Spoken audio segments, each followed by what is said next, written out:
tous et bienvenue dans notre podcast Micro Ouvert et dans notre format L'Entretien. Aujourd'hui, nous sommes avec Ombline Thomé qui est responsable marketing chez Action et nous allons parler d'un sujet d'actualité et sociétal qui est le leadership féminin dans notre domaine qui est le domaine des télécommunications. Bonjour Ombline. Bonjour Caroline. Alors avant d'échanger un peu plus ensemble, je voudrais te faire réagir sur un premier sujet qui est la nomination d'Agathe Monpeï. Je pense que tu en as déjà entendu parler, qui est la directrice générale de Leroy Merlin à 28 ans. Donc cette nomination, elle a beaucoup fait réagir, il y a eu beaucoup de débats sur les réseaux sociaux. Quel est toi ton point de vue sur ça ? Moi je trouve que déjà c'est bien que ça fasse réagir. En fait, c'est bien qu'il y ait un buzz autour d'une jeune femme qui prend des responsabilités managériales importantes.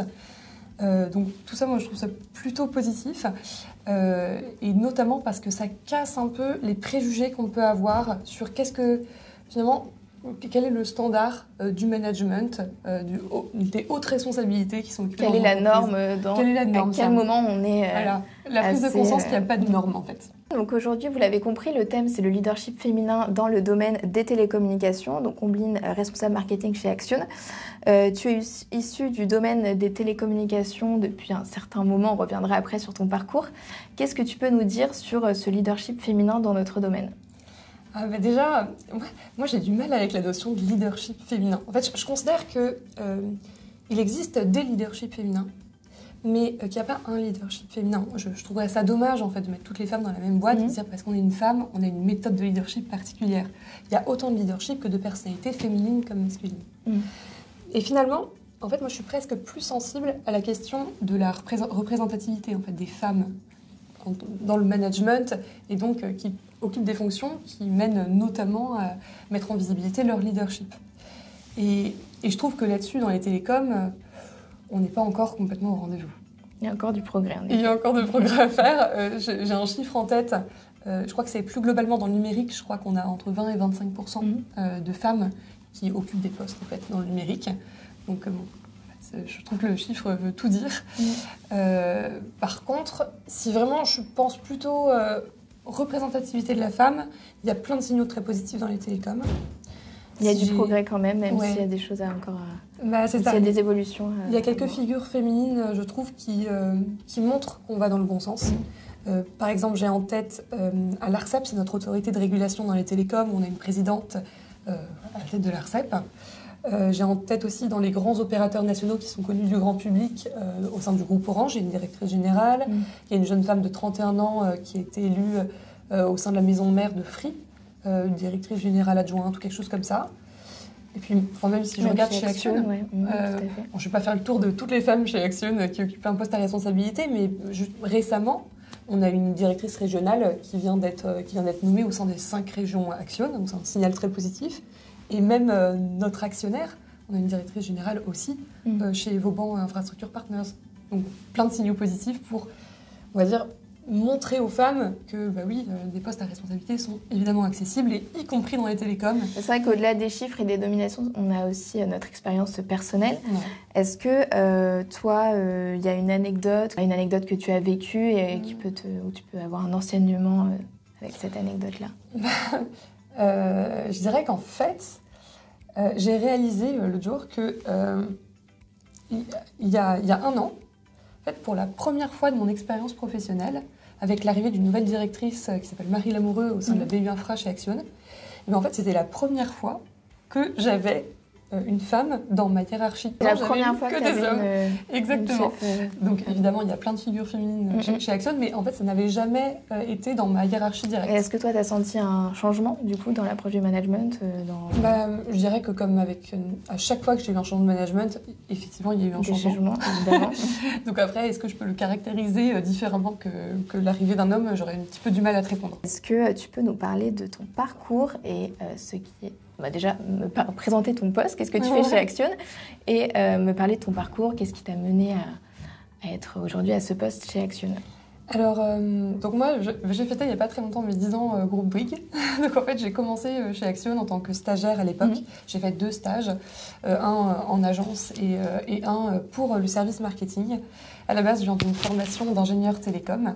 Ouais. Et donc, pour le coup, la représentativité des femmes côté ingénierie n'est pas non plus au top. Et en fait, je suis partie dessus dans le marketing Parce que ce qui m'a vraiment intéressée avec le domaine du marketing, c'est de faire le lien entre le comment, c'est-à-dire la technique, et le pourquoi, en quoi est-ce qu'on répond à un besoin et qu'on permet aussi de structurer un business qui est profitable pour une entreprise. Donc vraiment, je trouve que le rôle de marketing aujourd'hui... Tu avais les compétences techniques et tu as décidé de partir dans le marketing qui te permet d'allier... D'allier un peu le business et la technique. Okay. Et donc aujourd'hui, ça m'amène à mon rôle qui est celui de responsable marketing chez Action au sein de l'équipe de développement. Et donc aujourd'hui, mon rôle avec mon équipe, c'est de développer les nouveaux produits d'Action pour adresser de nouveaux business. Donc là, on est vraiment en plein dans le sujet parce qu'on est sur des produits qui sont assez techniques. Je donne juste un exemple. C'est des produits, par exemple, qui adressent les collectivités et qui sont là pour mieux connecter les territoires et moderniser les services publics sur tout ce qui est usage numérique, la téléphonie, le Wi-Fi, l'accès à Internet, la création de réseaux. Voilà. Donc on a une offre de réseau multiservice sur laquelle on se différencie chez Action en proposant des offres qui sont très mutualisées, on travaille sur la souveraineté de la donnée, sur le fait que la donnée pour le secteur public, elle soit stockée dans des data centers souverains. Il y a plein d'usages derrière qui s'en découlent. Donc vraiment des sujets très techniques qu'on doit traduire pour un usage qui, in fine, sert le secteur public. Et toi, c'est quoi que tu préfères dans ton métier aujourd'hui ? Moi, ce que je préfère dans mon métier, c'est le côté transverse. C'est le fait que fait, c'est un métier touche à tout, où on travaille avec énormément de services chez Action, donc ça me permet au quotidien d'apprendre énormément et d'essayer d'appréhender en fait, les enjeux de chacun des métiers, parce que tout le monde est partie prenante de la construction d'un produit. Tout le monde participe au business d'Action. Donc finalement, créer un nouveau produit, c'est le créer avec tout le monde et tous les métiers chez Action. Est-ce que tu penses que le fait que tu aimes ton métier, c'est aussi que tu sois dans le domaine des télécommunications, parce que j'imagine qu'il est très différent dans un autre domaine. Là, il se trouve que moi, plus spécifiquement, je suis ingénieure télécom. Donc ça m'a toujours intéressé les télécommunications, d'un point de vue technique comme d'un point de vue principe. Enfin, on apporte énormément de choses à un territoire quand on déploie la fibre optique. On apporte énormément de choses aux services publics lorsqu'on leur permet de se moderniser. Et ça sert chacun finalement. Donc je trouve qu'il y a énormément de sens derrière le métier qu'on a tous chez Action. Tu gères aujourd'hui une équipe de 11 personnes. Selon toi, est-ce qu'il y a une approche différente entre le management des femmes et des hommes ? Effectivement, dans mon équipe, j'ai des femmes et des hommes. Par contre, moi je considère vraiment que le rôle de manager, c'est un rôle qui est simplement sur mesure. Donc en fait, c'est vraiment lié à la personnalité et aux attentes de chacun, leurs besoins. Et finalement, très peu... ce sont des hommes ou des femmes. C'est pas ça qui drive mon management, en tout cas. Oui, toi, ton management, il est plus ciblé en fonction des différents types de personnalités et du coup, l'adaptation entre les différentes personnalités. Justement, en parlant de ça, donc une carrière, c'est vrai que c'est fait de réussite, de défis. Est-ce que tu peux me parler d'un des plus grands défis que tu as vécu ?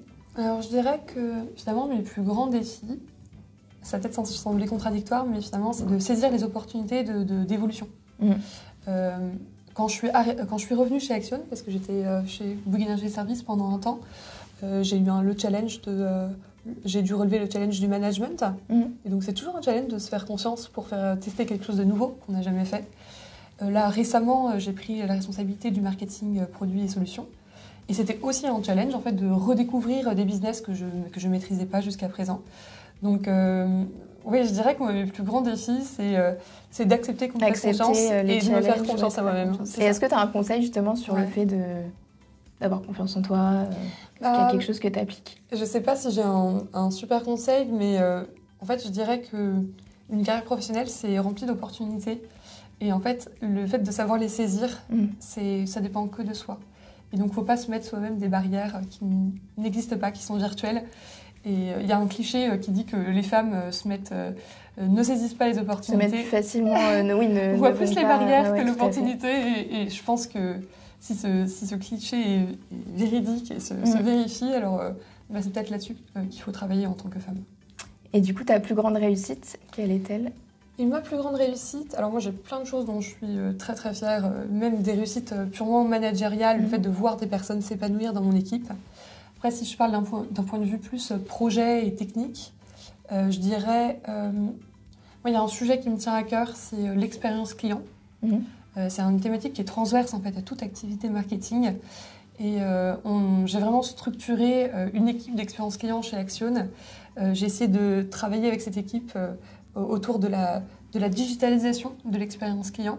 Et aujourd'hui, on travaille sur un outil qui s'appelle un espace client, qui est assez classique dans n'importe quelle entreprise, et sur lequel on a vraiment énormément progressé en fait, ces dernières années chez Action, et ça va devenir un élément différenciant de nos offres. Et ça, c'est ma fierté, c'est de créer quelque chose qui porte une valeur qui permet à Action de se différencier. Et qui va durer dans le temps. Et qui va durer dans le temps.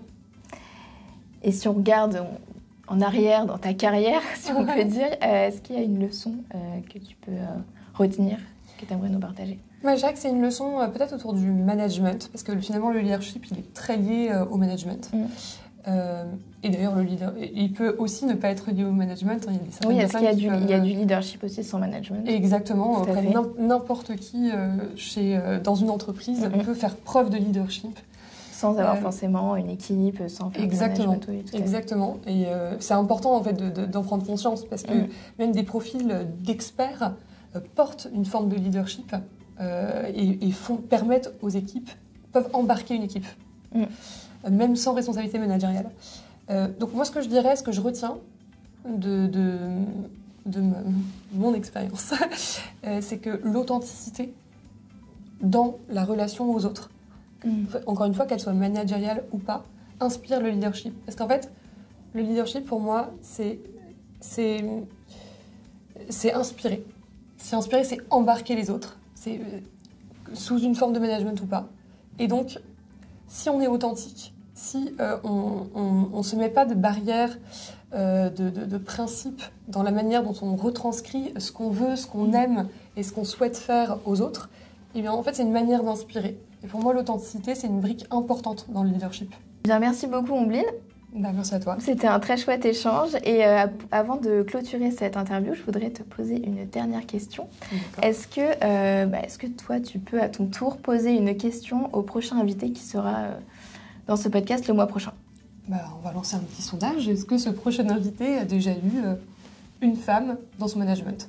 Ok, très bonne question. On verra ça le mois prochain. Merci beaucoup.